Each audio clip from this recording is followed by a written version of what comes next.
мына артық салмағы бар адамдар болсын, қарны бар адамдар болсын, жігіттер болсын, қыздар болсын, олар өздерінің қалай азу керек екен, және қалай арықтау керек екен өте жақсы біледі. Диетологтан да, дәрігерлерден де жақсы біледі. Олар марафон сатып алмай-ақ, курс сатып алмай-ақ та арықтай алады. Бірақ олар бастайды да, алғашқы бір 2-3 күннен кейін тоқтатып, бұзып тастайды.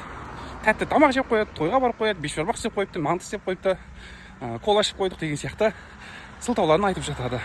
Және ондай адамдардың ішінде бір қойш деген нәрсе өмір сүреді. Қойш, ертең бастаймын, қойш. Жүр анауда жүр қой, анауда арықтамай жүр қойш, ішінде бір қойш өмір сүреді. Сол қойшты алып тастау керек. Және ол адамдар бастағаннан кейін 2-3 күннен кейін тоқтатып қояды. Олай тоқтатпас үшін мықты бір жүйе керек. Ал жүйені қалыптастыруға көмектесетін адамның өзінің жеке, орысша айтқанда сила воли дейді ғой, өзінің характер мінезі, және бір мықты орта команда керек. Жалпы бір командамен бірігіп жұмыс жасап, және сол күнде жасаған жоспарларын, пландарын орындап, бөлісіп жататын болса, бір командамен бірге сонда бір жүйе қалыптасады деп ойлаймын.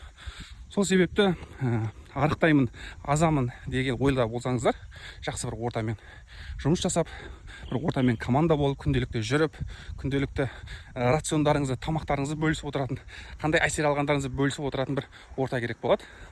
Құдай қаласа бір сондай ортаны ашамын мен деген ойым бар. Пока өзім арықтап алайыншы жақсылап. Осылай тіркеліп қойыңыздар.